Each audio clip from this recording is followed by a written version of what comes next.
अस्सलाम वालेकुम and welcome to good morning with Venus. और मैं हूँ आपकी होस्ट फरीहा इम्तियाज। कैसे हैं आप लोग? उम्मीद करती हूँ खैरियत से होंगे और जहां भी होंगे खुदा पाक की हिफ्ज़ व अमान में होंगे। नाज़रीन, आज का जो मेरा टॉपिक है वो है इंसान के अंदर का डर, खौफ। इंसान के अंदर दो तरह के डर होते हैं, एक पॉजिटिव होता है और एक नेगेटिव होता है। अब पॉजिटिव एक तो डर इंसान अपने अंदर खुद पालता है। वो डर बेफजूल से भी होते हैं कि अगर मुझे जॉब नहीं मिली तो लोग क्या कहेंगे, अगर मेरी शादी नहीं हुई तो लोग क्या कहेंगे। उसके अलावा अगर मैं बरादरी में या अपने ख़ानदान में या अपने फ्रेंड्स में एक नाम नहीं बना सका तो लोग क्या कहेंगे। अगर किसी फैमिली में अगर आप देखें तो अक्सर बच्चों के कंपटीशन लगाया हुआ होता है कि फलां के बच्चे ने अगर मैट्रिक में इतने नंबर लिए हैं तो आपने उससे ज़्यादा नंबर लेके जो है ना उसने जो अचीवमेंट की हुई है उसको क्रॉस करना है। अगर वो मैं नंबर नहीं ले सका तो क्या होंगे। इसके अलावा बहुत सारी ऐसी छोटी सी चीज़ें जो इंसान अपने अंदर खौफ बिठा लेता है, और ये छोटे छोटे डर जो होते हैं वो इंसान को उसकी अचीवमेंट तक या उसके गोल तक ले जाने में बहुत सारे मसाइल का फिर। और एक किस्म का डर ये होता है कि एक होता है कि इंसान को शक पैदा कर देता है। एक खुद एतमादी वाला जो खौफ होता है कि मैं कुछ भी कर सकता हूँ, मैं हूँ, आप कौन होते हैं मेरे बारे में कुछ कहने वाले, आपको कोई फर्क नहीं पड़ता कि लोग आपके बारे में क्या कहेंगे। वट एवर जो वो सोचते हैं जो आपने करना है, अगर आपके अंदर इतनी समझ है, आपके अंदर इतनी अकल है, आप क्यों लोगों से पूछेंगे, क्यों उनकी ओके का या उनके हाँ का या उनकी रजामंदी का इंतजार करेंगे। आप ऐसा कुछ भी नहीं करेंगे, आप समझदार हैं, आपको जो ठीक लगेगा आप वो कर गुजरेंगे। अगर तो खौफ आपके अंदर पॉजिटिव है और आपकी वो लगाम को या आपकी तेजी को लगाम देता है, आपके अंदर जो तेजी है कि फौरन से जज्बाती फैसला कर देना या फौरन से हाइपर हो जाना, उसके अलावा उसका जो खौफ आपके अंदर है ये तो बहुत अच्छा है। लेकिन अगर आपके अंदर शक वाला खौफ आ गया ना कि मैं खूबसूरत नहीं दिख रहा और मैं जो लोगों को टाइम देता हूँ अगर मैंने देना छोड़ दिया तो शायद जब मुझे इनसे ज़रूरत पड़ेगी या इनसे काम पड़ेगा तो वो मेरे काम नहीं आएंगे। इस तरह आप लोगों के पॉइंट ऑफ व्यू से अपनी ज़िंदगी जीना शुरू कर देते हैं। आपका जो अपना एक नज़रिया उसको पीछे छोड़ देते हैं। आपके अंदर यही डर और यही खौफ होता है कि मैंने इनके मर्जी से जीना है, अगर ये कहीं से मेरे से नाराज हो गए किसी भी पॉइंट पे, किसी भी मोड पे, तो मैं इनको कैसे फेस करूंगा और ये मेरे बारे में क्या कमेंट करेंगे। तो आपने इन छोटे छोटे जो ये बेमकसद खौफ है ना, आपने इसको अपने अंदर से निकालना है। आपने सिर्फ एक खौफ अपने अंदर रखना है, वो है खुद एतमादी वाला कि जो मैं हूँ वो मैं कर सकता हूँ, मुझे कोई फर्क नहीं पड़ता आप मेरे बारे में क्या सोचते हैं, मुझे कोई फर्क नहीं पड़ता कि मैं जो ये करूंगा इसमें मैं कामयाब होऊंगा या नहीं होऊंगा। अगर नहीं हुआ तो कोई बात नहीं, मैं दोबारा से ट्राई करूंगा और दोबारा से उस गोल तक पहुंचूंगा। लेकिन अगर आप ये सोचें अगर मैं एक दफा हार गया उसके बाद तो मुझे तो लोग क्या कहेंगे, ये तो कर ही नहीं सकता, ये लूजर है, ऐसा नहीं है। इसी तरह अगर आप अपने जहन में बात बिठा लेंगे कि लोग जो कहते हैं कुछ भी करें, तो आप एक काम 10 बार करके भी 10 बार ट्राई करेंगे और एक दिन इंशाल्लाह आप उस काम को जरूर कर पाएंगे। तो आपके अंदर ये जो दो तरह के खौफ हैं, आपने इसके अंदर जो एक शक वाला खौफ है इसको निकालना है, जो एक खुद एतमादी वाला खौफ है वो आपको कामयाब होने में, आपकी जिंदगी की अचीवमेंट्स में और आपके जो गोल आपने सेट किए हैं उसको टच करने में आपकी जरूर हेल्प करेगा। जो हमारे साथ गेस्ट मौजूद है हम उनसे भी पूछेंगे कि उनके अंदर खौफ तो हर इंसान के अंदर होता है, उनके अंदर कौन सा खौफ है। और आपने कमेंट सेक्शन में जाके भी जरूर बताना है कि आपके अंदर भी कोई खौफ है और वो कौन सा खौफ है, आप उसके साथ कैसे कम्पीट करते हैं। सबसे पहले अपने मेहमानों का आपसे तारुफ करवाती चलूँ। जो पहली मेहमान शख्सियत हमारे साथ मौजूद है उनका ताल्लुक एक ऐसे शोबे से है जो इंसानियत, जो दुखी इंसानियत की खिदमत में अपनी ज़िंदगी को वक्फ कर रही हैं। हमारे साथ मौजूद है होमियो डॉक्टर नौरीन शहजादी। 13 साल से डॉक्टरी के शोबे से वाबस्ता हैं। इसके अलावा IHMA की जनरल सेक्रेटरी भी हैं, इनर व्हील की मेंबर भी हैं। उनके साथ जो दूसरी मेहमान शख्सियत मौजूद है उनका ताल्लुक एक ऐसे शोबे से है जो लोगों को इंसाफ फराहम करने में बहुत मदद देता है। जब आपको लगता है कि हम अब इंसाफ के लिए किसका दरवाज़ा खटखटाएं, तो मेरा ख्याल है सब लोग इनका रुख इख्तियार करते हैं और इनकी तरफ एक हसरत भरी नज़रों से देखते हैं कि शायद ये अब हम साथ मौजूद हैं एडवोकेट वकील चौधरी साहब। 20 साल से ये खिदमत सर अंजाम दे रहे हैं। अस्सलाम वालेकुम। बहुत शुक्रिया आप लोगों का, आप शो में आपने टाइम दिया। सबसे पहले आप बताएं कि वाकई में डर दो तरह का होता है, आपके अंदर कौन सा डर है और आप उसको कैसे जो है कम्पीट करती हैं। मेरे अंदर तो कोई खौफ नहीं है, अल्हम्दुलिल्लाह। अल्लाह पाक की तरफ से खास करम नवाजी है कि ऐसा कोई खौफ नहीं है। कॉन्फिडेंट हूँ अल्हम्दुलिल्लाह। नहीं, कॉन्फिडेंट तो ऑब्वियसली हर कोई होता है, लेकिन हमेशा एक खौफ आपके अंदर होता है। अगर मैंने जैसे कि आप डॉक्टरी के शोबे से वाबस्ता हैं, हम्म। बहुत सारी जगह ऐसा होता है कि आप को किसी पेशेंट की अगर नहीं भी समझ आ रहा तो आप उसको दवाई रिकमेंड करने से पहले ज़रूर सोचती हैं कि इसको अगर इससे फ़र्क नहीं पड़ा तो क्या होगा। ये भी एक छोटा सा खौफ है और ये मेरा ख्याल है आपके साथ लाजमी हुआ होगा। बिल्कुल ऐसा होता है जब भी कोई पेशेंट हमारे पास आता है और उसकी केस हिस्ट्री लेते हुए हम उसकी सबसे पहले वाइटल फोर्स चेक करते हैं हम्म। कि उसमें कितना स्टेमिना है, स्टेमिना, उस बिल्कुल। हमारी जो है वो प्रॉपर बर्दाश्त कर भी सकते हैं, हम्म। उनमें इतना स्टेमिना है या नहीं है। वकील साहब, आप क्या कहेंगे कि वाकई में जो डर है दो तरह का होता है, आपके देखिए, अंदर भी इसमें कोई डर है? इसमें मैं ये वजाहत करना चाहूँगा कि एक डर खौफ होता है कानून का। हम्म। तो वो तो बीइंग ए सिटीजन हर बंदे को उससे डरना चाहिए कि अगर हम्म। मैं कोई क्रिमिनल काम करूंगा या कोई ऐसी एक्टिविटीज करूंगा जो कि लॉ में प्रोहिबिटेड है, हम्म। तो उससे डर खौफ अच्छी बात है। लेकिन एक बिला वजह का खौफ होता है कि मैं ये काम करूंगा या मैं अपने राइट्स के लिए कोई आवाज़ उठाऊंगा तो मेरे जो करीबी हैं, दोस्त हैं, वो नाराज़ हो जाएंगे। तो मेरे ख्याल में इस किस्म का खौफ बिला वजह होता है, उसका कोई फ़ायदा नहीं होता, कोई वो फायदा नहीं है तो बंदे बिल्कुल। को बुज़दिल बना देता है। बिल्कुल। अच्छा, बाज़ बंदा किसी चीज़ के बारे में सोच रहा होता है, मैंने फला लेवल तक जाना है, लेकिन उसके अंदर इनर सेल्फ खौफ ये होता है कि मैं नहीं कर पाऊंगा ये काम, या मुझे मुख्तलिफ मसाइल का ये शिकार है, मेरे पास रिसोर्सेज नहीं है, मुझे फला बंदा मुझसे बेहतर है, वो मैं नहीं कर सकता है। लेकिन ऐसा बेबिजा अच्छा नहीं है। बंदे को अल्लाह ताला पे तवक्कुल रखनी चाहिए बिल्कुल। और कोशिश करनी चाहिए। और मैं नहीं मानता कि जिस शख्स का अल्लाह ताला पे तवक्कुल हो और वो ईमानदारी से काम करे और अपने मकसद में ना पहुंचे। बिल्कुल ऐसे ही। लेकिन अगर मैं वकील साहब आपसे पूछूं कि आपके अंदर खुद एतमादी वाला खौफ है या शक वाला खौफ है, आपके अपने अंदर, ये तो आपने कानून के तौर पे एक बात कर दी ना, आपके अंदर कौन सा खौफ है? देखिए, मेरे अंदर खौफ ये है कि ऐसा कोई खौफ नहीं है जिससे कि मेरी अपनी ज़ात मुतासर हो। बाकी मुआशरे के लिहाज से इखलाक का खौफ, इखलाकियाती जो एक मुआशरे की होती हैं कि आप सड़क पे जा रहे हैं तो आपने कोई रॉन्ग ड्राइविंग नहीं करनी, उससे कोई और बंदा भी जख्मी हो सकता बिल्कुल। है। आज का ठीक है ना? टॉपिक ही हमारा यही है कि खौफ आपको मुतासिर करेगा, लेकिन अगर आप उसको अपने ऊपर हावी कर लेंगे। आपने हाँ, अपने ऊपर हावी नहीं करना, अपनी जात से रिलेटेड ये बार बार नहीं सोचना, अगर ये हुआ तो क्या होगा, अगर वो हुआ तो क्या होगा।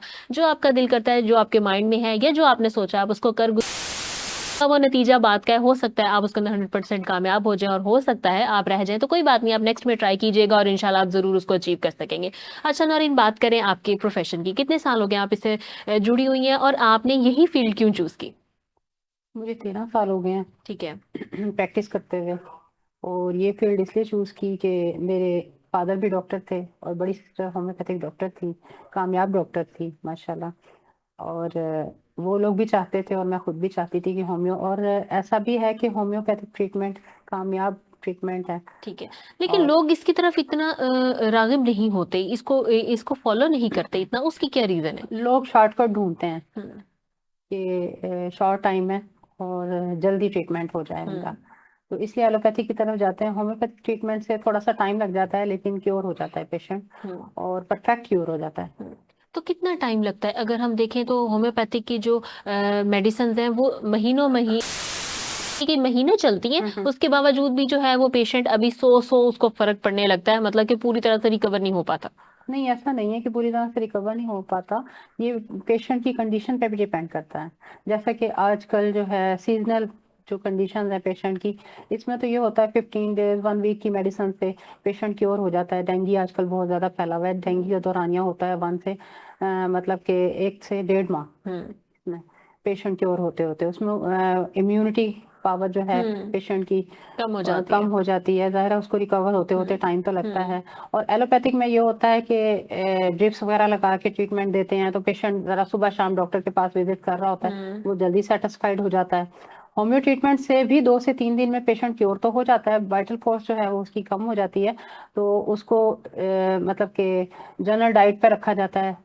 और वो समझता है कि शायद हमें टाइम बहुत लग रहा है, वीकनेस हमारी जो है। वीकनेस तो वैसे भी अगर आपको किसी पे हाँ आ जाए, कोई भी किसी भी बीमारी में, डेंगू के अलावा भी किसी और मर्ज में भी आ जाए, तो उसको रिकवर होते हुए थोड़ा टाइम लगता है। वकील साहब, जैसे कि आपको 20 साल हो गए जी जी एक वकालत के शोबे जी में, जी। आप इस फील्ड में अपनी फैमिली के जरिए आई या आपको कुछ शौक था? ये देखें जी, मेरे पेरेंट्स ने मेरा नाम वकील रखा था, हम्म। तो उसी चीज़ को लेके मैंने आगे अल्हम्दुलिल्लाह एलएलबी की है, उसके बाद इस शोबे में आया हूँ। और 20 साल हो गए मुझे। मैं हर तरीके से लोगों को खिदमात मुहैया कर रहा हूँ। और दूसरा ये है कि ये बहुत अच्छी फील्ड है। इसमें सबसे बड़ा जो है फ़ायदा ये है कि आप लोगों को वो उनका इंसाफ दिलवाते हैं, जो कि मुआशरे के लिए, किसी भी मुआशरे की सर्वाइवल के लिए इंसाफ इंतहाई ज़रूरी है। तो उसमें जो लोग एग्रीव्ड होते हैं, जिनके मसाइल का शिकार होता है, जिनको उनके हकूक़ नहीं मिल रहे होते, तो वो लामहला वकला की तरफ जाते हैं। वकला उनके हकूक़ के लिए लड़ते हैं और उनको वो राइट्स जो उनके बनते हैं उन्हें लेके देते हैं। तो आपको स्टार्टिंग में कौन से मुश्किलात का सामना करना पड़ा? ज़ाहिर-सी बात है, जब आप नए-नए चैम्बर में जाते हैं तो बहुत सारे जो सीनियर्स होते हैं वो आपके साथ कभी कोऑपरेट नहीं करते हैं, और तो स्टार्टिंग में आपको कौन सी हर्डल्स देखनी पड़ी? नहीं, मुझे अल्हम्दुलिल्लाह मेरे उस्ताद बड़े अच्छे, मिर्ज़ा अजीज़ अकबर बेग साहब, उन्होंने हमें बड़ा कुछ सिखाया। उन्होंने हमें वकालत भी सिखाई है, सियासत भी सिखाई है और बड़े अच्छे अंदाज से गाइड किया है। जैसे एक छोटे बच्चे को उंगली पकड़ के लेके चलते हैं, वैसे हमें उस्ताद ने हमें इस फील्ड में चलाया और उसमें उन्होंने हमें बड़ी दयानतदारी से, ईमानदारी से काम करना सिखाया है, जो सबसे बड़ी चीज़ है। क्योंकि इस फील्ड में आने के बाद कुछ वकला के कई मसाइल होते हैं, लेकिन अल्हम्दुलिल्लाह मैं इस फील्ड में बड़े अच्छे अंदाज से काम कर रहा हूँ और मेरे वालिदैन और ख़ास तौर पे मेरे उस्ताद की मेहनत है तो जिसमें। इस टाइम अगर हम देखे जाएँ तो एलएलबी का मेरिट क्या है? देखिए, एलएलबी का मेरिट पहले तो आफ्टर ग्रेजुएशन होती थी, लेकिन अब एफए के बाद भी आप एलएलबी में एडमिशन ले सकते हैं। अब 5 ईयर कोर्स है, पहले 3 ईयर तो कोर्स था कितना ग्रेजुएशन। परसेंटेज आपको आपको होना चाहिए तो आप इसमें एडमिशन ले सकते हैं? इसमें 50% मार्क्स आने चाहिए आपके, ठीक है। तो उसके बाद फिर आप इसमें अच्छा, तो एडमिशन लोग ले। इस शोबे को फिर क्यों नहीं ज्वाइन कर रहे हैं? अगर हम देखें तो वो एक आईटी का आजकल बड़ा एक ट्रेंड चला हुआ है, लोग आईटी की तरफ ज्यादा जा रहे हैं। तो इस फील्ड की तरफ हमने बहुत लोगों को देखा है कि इतना उनका इंटरेस्ट नहीं है। उसकी रीजन क्या है? उसकी रीज़न ये है कि इस फील्ड के अंदर मेहनत बहुत ज़्यादा करनी पड़ती है और इसमें एक डॉक्टर को ये है कि एक फील्ड मिल जाती है, उसमें आपको जो हमारे इस वक्त मुल्क में कंडीशन है कि डॉक्टर बहुत कम है, लेकिन वकला की फील्ड में ये होता है कि एक वकील को अपनी सलाहियतें मनवाने के लिए अच्छा तो, और इसमें जो बंदे की और जो मुआशी हालत है वो भी बड़ी काउंट होती है। ये प्रोफेशन ऑफ लॉर्ड्स है। जो लोग इसमें सरवाइव कर सकते हैं वो अल्हम्दुलिल्लाह फिर बाद में जब सेट हो जाते हैं बहुत अच्छे वकील बनते हैं, उनकी इनकम भी अच्छी होती है और वो मुआशरे के लिए खिदमात भी सही दे रहे होते हैं। ठीक हो गया, ठीक हो गया। नरेन, अगर आपसे पूछूं मैं, इस टाइम कौन से केसेस की जो रेशियो है ना आपके पास ज्यादा है?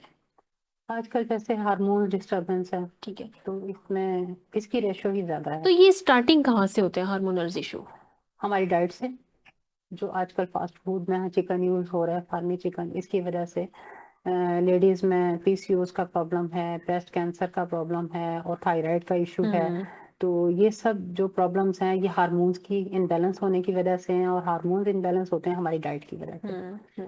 आजकल जैसे फास्ट फूड है, बहुत ज़्यादा बेकरी आइटम्स और कोल्ड ड्रिंक्स वगैरह का ज़्यादा इस्तेमाल है, तो उसकी वजह से हो जाते हैं। बच्चियों में, बहुत छोटी बच्चियों में, जैसे 10 ईयर 11 ईयर की एज में ही उनको मेंसेस स्टार्ट हो जाते हैं, और तब से ही ये देख लें ब्रेस्ट कैंसर भी स्टार्ट हो जाता है, गिल्टियां बनना शुरू हो जाती हैं बगलों में, ब्रेस्ट में। तो आपके पास जब पेशेंट आता है तो उस टाइम वो कौन से स्टेज पे होता है? उसको कितना टाइम लगता है रिकवर होने में? उसे खुद कब पता लगता है कि उसके साथ हार्मोनल इशू स्टार्ट हो चुके?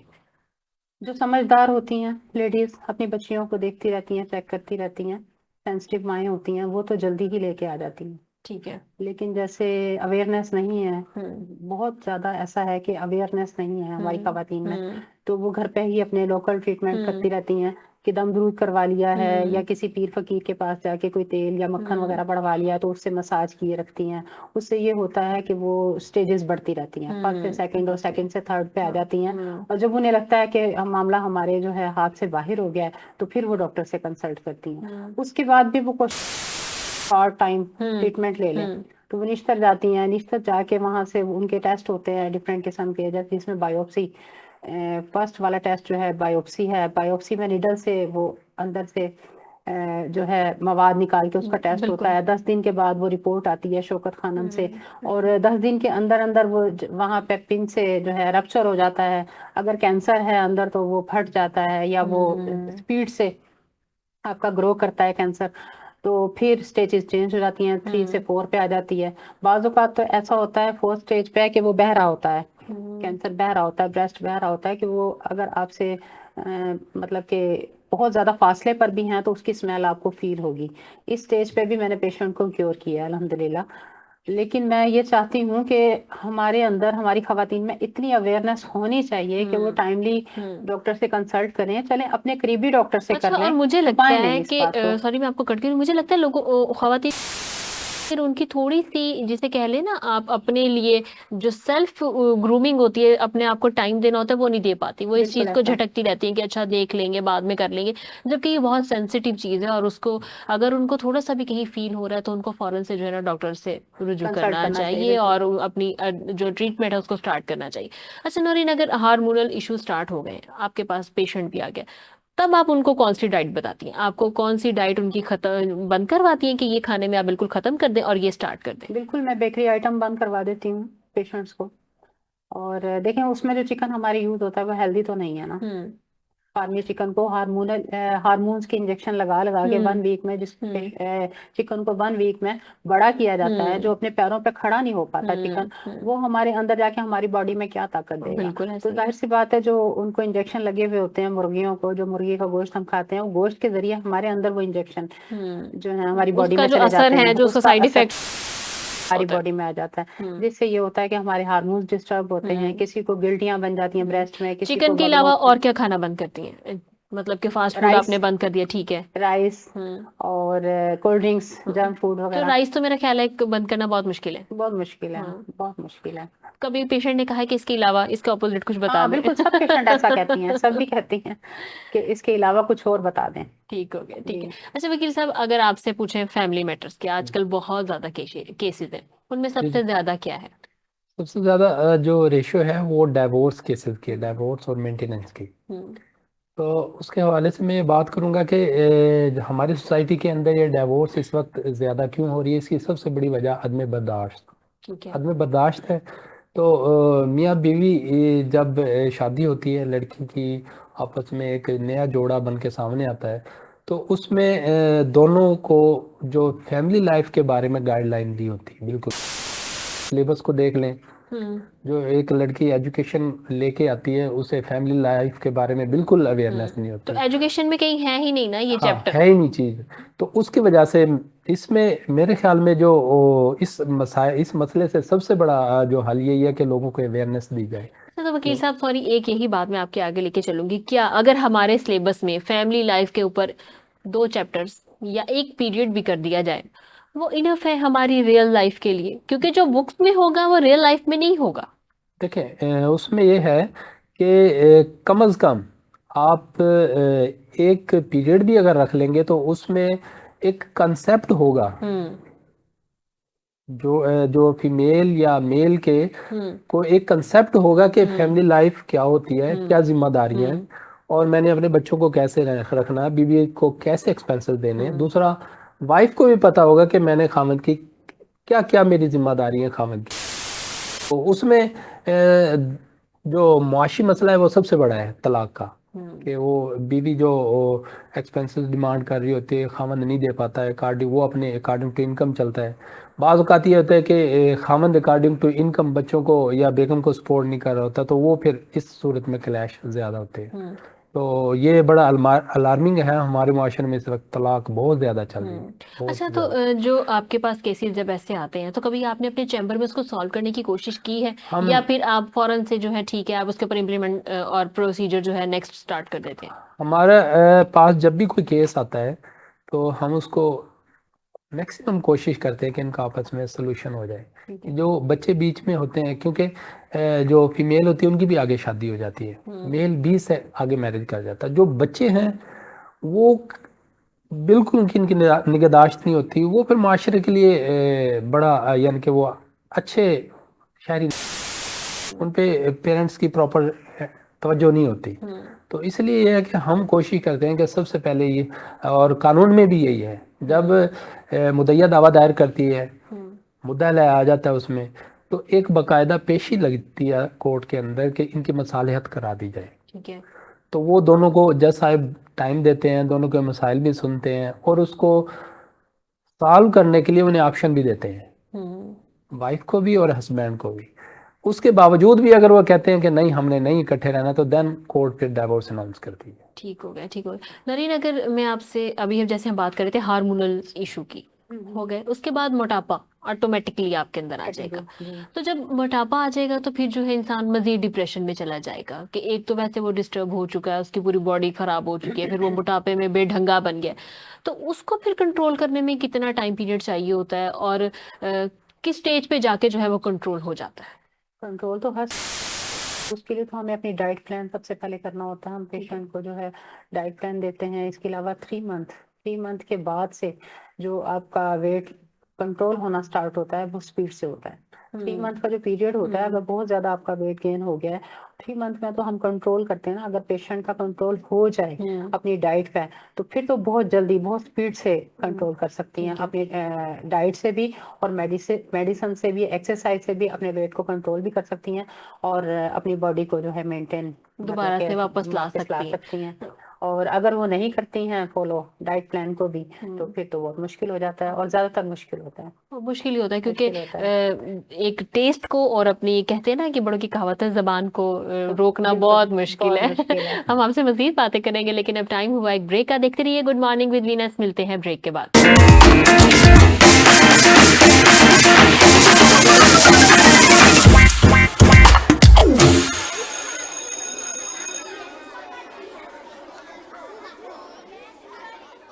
Venus group of companies.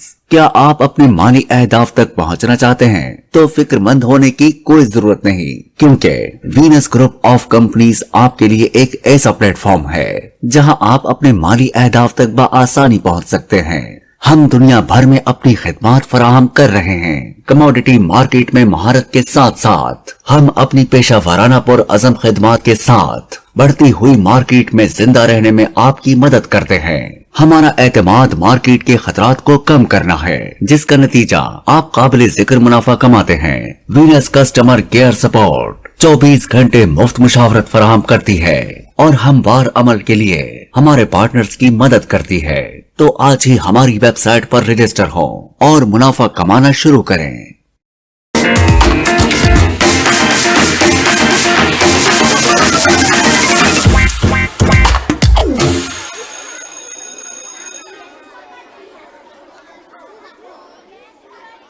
Welcome back नाज़रीन to good morning with Venus. जैसे कि ब्रेक पे जाने से पहले हम नौरीन साहिबा से बातें कर रहे थे, उनसे पूछ रहे थे कि मोटापा जब आ जाता है तो उसका इलाज क्या है। अब हम वकील साहब के पास चलेंगे और उनसे पूछेंगे कि जो फैमिली मैटर्स में ये प्रॉपर्टीज़ के ऊपर इतने केसेस होते हैं, तो उसमें रीज़न क्या है? असल में जो फैसला है एंड में, वो तो उतना ही आपको, जितना आपका हिस्सा बनता है, जितना आपकी वैल्यू बनती है आपकी जायदाद की, प्रॉपर्टी की, उतना ही आपको मिलना है। तो इसको इतना लंबा लेके चलना और अदालतों में घसीटना और एक पब्लिक के लिए तमाशा बनना, ये ठीक है? इसमें वाकई इस वक्त जो प्रॉपर्टीज के केस हैं उनमें काफी टाइम लग जाता है। इनके जो स्पीडी जस्टिस मिलना चाहिए वो लोगों को नहीं मिल रहा। तो इसमें कानून की इंफॉर्मेशन की इंतहाई जरूरी वकील है। साहब, अब नहीं, मुझे लगता है ये पहले से स्टार्ट से ही जो प्रॉपर्टी के केसेस होते हैं वो बहुत लंबे चलते हैं। वो जिसने केस मुकदमा दायर किया होता है, वो मेरा ख्याल उसके कितनी बरसियां गुजर जाती हैं, और जो केस है अभी उसकी जो है तारीख पेशी पे पेशी हमें मिल रही है। वो वाकई आप ठीक कह रही हैं। उसके हवाले से हमारे जो लॉ में है वो अमेंडमेंट इंतहाई ज़रूरी है, ताकि लोगों को स्पीडी जस्टिस मिले। माकूला ये है कि दादा केस दायर करता है और पोते आके उसका फैसला सुनते हैं। तो जो शख्स एक केस राइट्स के लिए लड़ते लड़ते मर गया, उसका क्या कसूर है? तो उसे उसकी लाइफ में ही इंसाफ मिलना चाहिए। बिल्कुल। तो ये इंतहाई ज़रूरी है हमारे माशरे के लिए, और ये अमेंडमेंट इंतहाई ज़रूरी है ताकि लोगों को जल्द से जल्द इंसाफ मिले। कुछ हुई हैं अमेंडमेंट्स के, जैसे तकसीम के केसेस हैं, प्रॉपर्टी की तकसीम होनी होती है, वो पहले की निस्बत कुछ बेहतर हो गए, लेकिन उसमें मजीद रिफॉर्मेशन की ज़रूरत है, तो ताकि लोगों को जल्दी से जल्दी अच्छा इंसाफ वकील मिले। साहब, जब अगर एक जमीन 10 मरले की है और 2 भाइयों में तकसीम होनी है, तो वो हाफ हाफ होगी, 2 भाई ही हैं, बहन कोई नहीं है, तो उसके ऊपर भी मैंने देखा है कि केस हो रहे होते हैं। उसकी रीजन क्या है? उसकी रीजंस ये होती हैं कि जो वो कहता है वो मुझे फर्द का हिस्सा मुझे ज़्यादा मिले। अच्छा। अक्सर मसाइल ये आते हैं। अगर वो दोनों एग्रीड हो जाएं कि जो प्रॉपर्टी की जो फ्रंट और बैक साइड है वो बराबर बराबर हमें मिले तो उसमें उन्हें दोनों को डिस्प्यूट नहीं होता, बड़ी जल्दी से ये मामला सॉल्व हो जाता ठीक है। है। डिस्प्यूट वहां पे आता है जहाँ पे वो कहते हैं जी इसने मुझसे पैसे ले लिए थे, फ्रंट का हिस्सा मुझे दिया था और बाद में अभी ये नहीं मान रहा। तो इस किस्म के मामलात में फिर कोर्ट्स उनकी एविडेंस लेती है और उसके बाद उन्हें प्रॉपर तरीके से सुन के फिर फैसला करती है कि किसका राइट बनता है। और एक जो सबसे आपकी हिस्ट्री में, जब से आपने 20 साल से आप वकालत के शोबे में हैं, सबसे लंबा जो टाइम है वो कितना प्रोसीजर था इस केस के फैसले के लिए, प्रॉपर्टी का कोई भी फैसला कितना देखिए, लंबा चला था, कि अभी तक सब चल ही रहे हैं, फैसला किसी का भी नहीं हुआ? नहीं नहीं, मैंने अल्हम्दुलिल्लाह कई केसेस फैसला करवाए हैं और बड़ी जल्दी से करवाए हैं। तो कई केसेस के फैसले हो चुके हैं, लेकिन एक सिविल कोर्ट से फैसला होने के बाद दूसरी चली जाती है वो डिस्ट्रिक्ट जज के पास, फिर डिस्ट्रिक्ट जज के पास से फिर वो चली जाती है हाई कोर्ट, हाई कोर्ट से फिर चली जाती है सुप्रीम कोर्ट। तो इसमें टाइम लगता है, एक ट्रायल कोर्ट में टाइम लगा तो वो टाइम काउंट होते होते होते उसका वो बहुत ज्यादा अरसा बन जाता है, ताकि वो इसलिए जल्दी इंसाफ नहीं मिलता। तो वहाँ पे ये डिफेक्ट है कि जो जज साहब है, मुझे नहीं लगता कि जब कोई भी मामला है प्रॉपर्टी का तो मैक्सिमम 1 साल सफिशिएंट होता है जज को और वकला को एक जो है केस को वाइंडिंग अप करने के हाँ, लिए। लेकिन 1 साल तक तो जो जज है वो मेरा ख्याल है केस रीड ही नहीं करता। उसके बाद जब वो रीड करता है तो फिर वो 1 साल की या पता नहीं 6 महीने की छुट्टी पे चला जाता है। बस वो जिसने किया होता है केस वो कब्र में चला जाता है और केस जो है फिर उसकी नस्ल सारी उसको जो है वो भुगतती है वो मसाइल है, उसमें हम सब शामिल हैं, उसमें वकला भी शामिल है। बाज़ औक़ात ये होता है कि वकला केस का जल्दी फैसला नहीं करवाना चाहते, जजेस का ट्रांसफर हो जाता है या बीमार या कोई और कई मसाइल आ जाते हैं। तो इसमें वाकई जो प्रॉपर्टीज के केसेस हैं इनको जल्दी फैसला तो होना ये चाहिए। जो वकला हजरात हैं ये इसके खिलाफ कोई एहतजाज क्यों नहीं करते हैं कि जो उनके केसेस हैं वो पेंडिंग इतने सारे पड़े हुए हैं, उनको करने के लिए जो जजेस हैं उनकी तादाद को बढ़ाएं? देखिए, जजेस की तादाद मेरे ख्याल में सफिशिएंट है केसेस के फैसले करने के ठीक लिए। है। तो वो असल में एक हमारा जो लॉ है ना बना हुआ, उसमें प्रोसेस ऐसा है कि वो उससे ना जज हट सकता है ना वकला हट सकते हैं। या तो वो बेसिक लॉ चेंज हो, उसमें कुछ अमेंडमेंट इस तरीके से आए कि जज के पास पावर्स हों, लेकिन फिर बाज़ औक़ात वो पावर्स मिसयूज हो जाती हैं। तो उसमें बीइंग हमें सबसे पहले कि हमें खुद एहतसाबी होनी चाहिए, हमें खुद इंसाफ पसंद होना चाहिए। जब हम खुद अपने आप से इंसाफ करने लग जाएंगे तो फिर मुआशरे में इंसाफ बड़ी जल्दी मिलेगा। बिल्कुल ऐसा ही है। अच्छा नौरीन, अगर एक बड़ा अहम है और देखें तो बहुत सारे पेशेंट हमें डेली बेस पे भी मिल जाते हैं किडनी स्टोन के हवाले से। तो अगर किडनी स्टोन के हवाले से बात करें तो उसका जो एक हल एंड में है वो ऑपरेट ही है। तो होम्योपैथिक है कि दावा होता है कि जो है हम जो किडनी ये स्टोन है, ये जो क्रिस्टल्स हैं, हम इसको बगैर ऑपरेट के जो है ना खत्म कर देंगे। कैसे? होम्योपैथिक डॉक्टर ऐसे ही तो दावा नहीं कर देते, परफेक्ट मेडिसिन होती है अल्हम्दुलिल्लाह। होम्योपैथिक मेडिसिन वाकई ही असर करती है और किडनी से स्टोन को वैसे ही रिमूव कर देती है जिस तरह से स्टोन अंदर बनता है। ठीक है, जब किडनी में स्टोन बनता है, कुछ पेशेंट ऐसे होते हैं जिनको पेन होता ही नहीं है, मतली हो रही होती है, उल्टी हो रही होती है, वो समझते हैं शायद हमारे मैदे का कोई इशू है, तो अपना प्रॉपर चेकअप करवाते ही नहीं है, टेस्ट भी नहीं करवाते। इवन के यूरिन भी रोके रखते हैं काफी टाइम के लिए, या यूरिन में अगर जलन हो रही है तो कोई ना कोई रूह अफ़ज़ा पी लिया या कुछ इस तरह की शिकंजी वगैरह बना के पी ली कि शायद गर्मी की वजह से हो रही है। चेकअप नहीं करवाएंगे अपना। जब स्टोन किडनी में बनने के बाद वो मसाने में पेन शदीद होता है और जीना मुश्किल हो जाता है, फिर डॉक्टर की तरफ जाते हैं। तो मेरा ट्रीटमेंट कुछ इस तरह से होता है पेशेंट को देने के लिए कि सबसे पहले हम देखते हैं स्टोन की साइज क्या है साइज और क्या, वो ठीक है। कहाँ पे फंसा हुआ है। ठीक है। तो अल्ट्रासाउंड करती हूँ मैं पहले पेशेंट का, फिर चेकअप करने के बाद फिर मेडिसिन डायग्नोज करके पेशेंट का जब ट्रीटमेंट स्टार्ट करती हूँ, सबसे पहले तो मैं उसकी स्वेलिंग को खत्म करती हूँ जो स्टोन फंसने की वजह से साइड पे स्वेलिंग हो जाती है। उसके बाद फिर उसका पेन खत्म होता है। जाहिर सी बात है, जब स्वेलिंग खत्म हो जाती है तो पेन भी खत्म हो जाता है। फिर उसको तोड़ने की अलग मेडिसिन होती है जो अंदर से स्टोन को तोड़ देती है क्या वो मेडिसिन। हाइपोटेंसी मेडिसिन होती है? हाइपोटेंसी पेशेंट की देख लेते हैं हम वैल्यू कैसी है, तो बाजू का तो लो पोटेंसी ही काम कर जाती है। तो अगर लो काम ना करे तो फिर हाइपोटेंसी भी देते हैं, ऐसा भी हो जाता है। ठीक है। तो फौरन इंशाल्लाह अल्हम्दुलिल्लाह, इंशाल्लाह नहीं कहना चाहिए यहाँ पे, अल्हम्दुलिल्लाह फौरन ही मेडिसिन जो है काम करती है और स्टोन जो है वो टूट भी जाता है किडनी में और वो कंप्लीट आता है। अच्छा, अगर मैं बात करूं तो ये क्रिस्टल्स होता कैसे? बाहरी चीजें खाने से, फास्ट फूड खाने से, लेज बहुत ज्यादा आजकल की बच्चियां खाती हैं, बड़ी लेडीज भी खाना पसंद करती हैं फास्ट फूड ज्यादा। और सबसे ज्यादा चिकन फार्मिंग, मैं बार बार चिकन के लिए यहाँ पे बात कर रही हूँ, ऐसा ना मुर्गी वाले मेरे खिलाफ ही खड़े हो जाएं यहाँ पे। तो ज्यादा करेक्टर जो है हमारी डाइट में फास्ट फूड का ही है और राइस का। ठीक है। अच्छा, अगर हम बात करें होम्योपैथिक में तो बाल लंबे करने का और बाल झड़ने का बड़े ऑयल्स आज आए हुए हैं, तो क्या वो मुफीद बिल्कुल, है? हाँ जी, ठीक बिल्कुल है। बिल्कुल मुफीद है, बहुत सारे ही ज्यादा। सारे नहीं, ही सारे ठीक ही है। नहीं, देखें हार्मोन्स की वजह से, हार्मोन्स इश्यूज जो हैं आजकल फीमेल में ज्यादा हैं, जिसकी वजह से स्किन के प्रॉब्लम्स भी हैं, हेयर फॉल भी है। तो पहले तो हम उसकी काज देखेंगे ना कि उसमें कमी किस चीज की है पेशेंट में।